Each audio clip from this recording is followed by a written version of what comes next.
Well, it's fun, Michael. Thank you for inviting me again. And you've been very open about your relationship. I know that one thing that we talked about in the previous podcast, and again, for those of you who don't listen to the podcast in order, you just pick them randomly.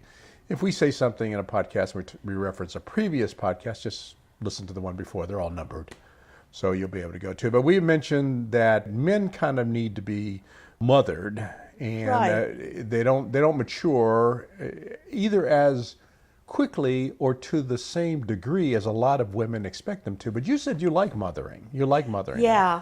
So tell I me, like being the mama. yeah, Yeah. Both of my men love being nurtured, and I give a lot of hugs, nice. and I give That's a lot nice. of kisses.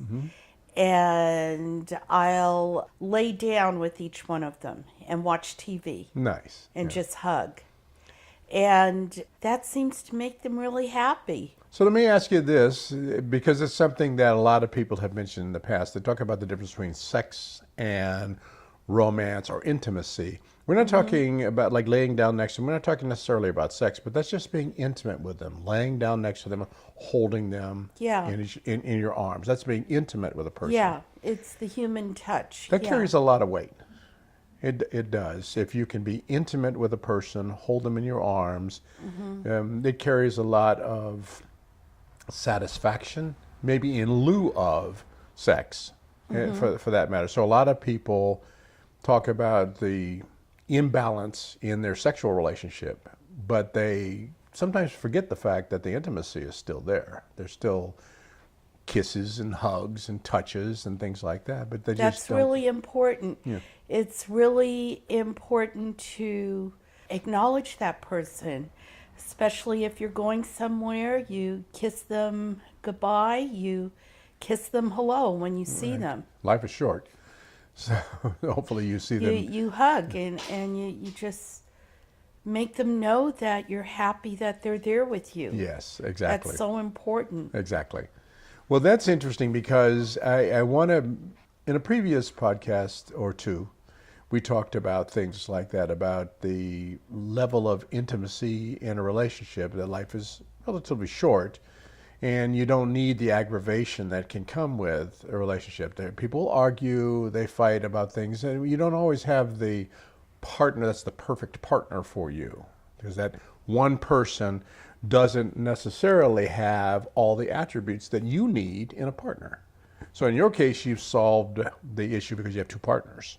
What about the people who don't have two partners and they have to settle with that one person? How do you think that people are able to get along and build? Do you think they train them, or are they too old to be taught new tricks? And No, it's all about chemistry.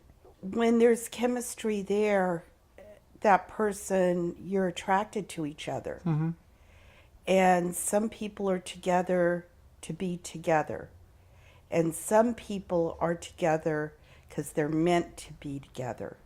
What people find impossible is that I found two men that I was meant to be together with, sure. Well, that I can't live without. well, the fact that if you were to say there's only one person out there for me, that's just bull, because there's billions of people out there, and they're bound to But be other that's people. what you're taught to Yes. say. That's the mores of being, brought up. There's all types of love out there. There really is. And people try to put it in a box on how they think the norm should be as far as a relationship. Yeah. Now, let me ask you this question, because we're going to talk more as time goes on with more people about what the recipe is that people might prescribe for having a decent, healthy relationship. Now, you've been in a marriage for decades, and then you're Right. continuing for another decade in a variation on that relationship. Right. But would you consider yourself a person who's had several relationships, or not that person? You haven't had several relationships. No, I've been married to the same person for over 35 years. Right.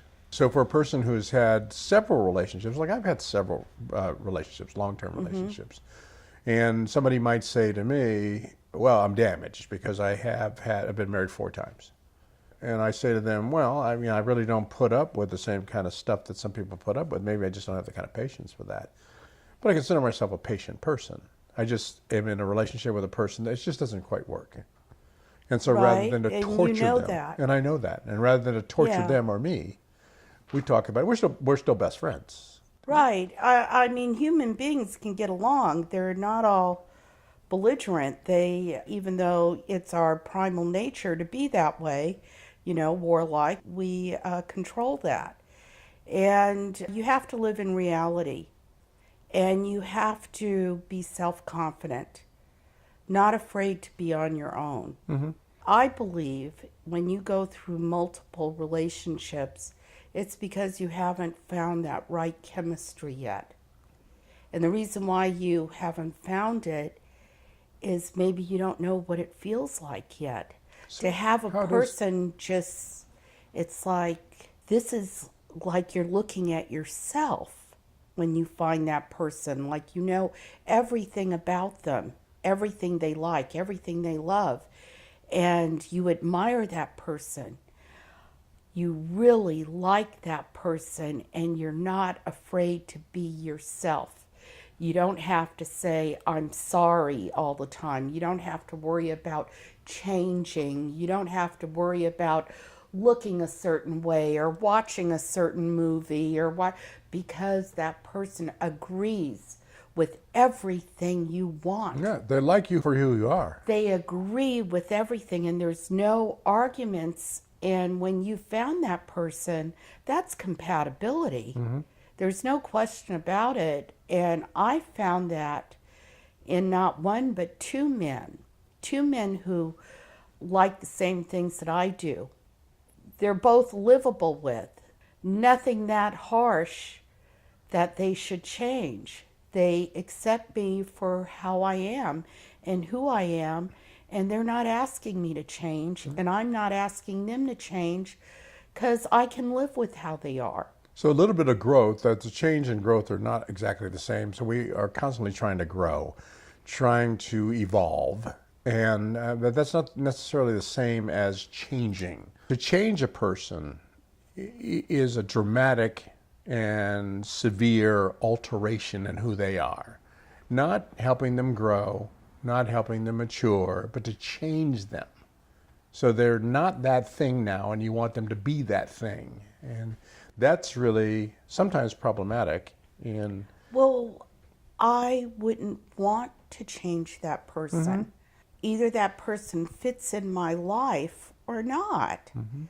And if there's something that aggravates me so badly because they just don't get it, then I'd have to move on. Right. Yeah, exactly. I'd But have you'd to make move that on. you'd make that decision. So you were talking about being honest with yourself. Right. You And have to. My suggestion to all of us is, and it's difficult, is to try to be honest with yourself Right. first before you try to be Right. honest with someone else. You have try to to. understand, Understand yourself. yeah, what you're about, where you want to go. Now you had mentioned about being lonely. A lot of people, because they're lonely, they adjust their thinking, their behavior, their choices, their limits, and things like that.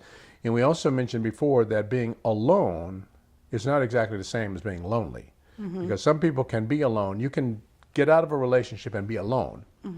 Experience things, discover yourself, learn who you are, and grow. And you're not necessarily lonely just because you're alone. So Yeah. but you have to be willing to be alone in order to look at yourself and see Right. what it is that find out who you are. And see if Absolutely. you need to adjust yourself at Yeah, all. know your likes and your dislikes and what you can tolerate with a person. If you can tolerate it, then don't complain. Yeah. But if you can't tolerate it, you better let that person know what you can't tolerate and you find something to solve that problem in some way or another. Because if that person loves you, they'll find a way to solve the problem. Yeah, and I'm generally a big fan of therapy because you can have a non-biased third party help you have these conversations in a healthy way. But not all therapy is the same. And sometimes you're in a Right. conversation with a therapist who's not non-biased. And they'll make statements about your relationship that are pretty judgmental rather than opening up the conversation for you to discover where you stand on the issue instead of judging Right. you on the issues. How do you think a person accomplishes the whole being able to examine yourself and figure out who you are and then be able to present that package to a possible partner and find out who they are and figure out whether or not you match and whether or not you're compatible? Basically, you make friends with humans. You be honest with them. And as you get to know them, you can let them know more and more about yourself, and they can let you know more and more about themselves. And just take it slow and find out what you like about that person. Right. And you compliment them and say, hey, I like that too. But make sure you like that too. Don't Yeah. lie. Yeah. Far too many people lie. Right. And they don't even, And- like I said, we've said before in past podcasts, they don't even have to lie. They lie about stuff they don't even have to lie about. Right. Which is crazy to me because you Right. use up all the lies that you probably should lie about. Well, they lie for a reason, and those are the people you don't want to deal with. You know, there's a lot of people out there, they're looking for money.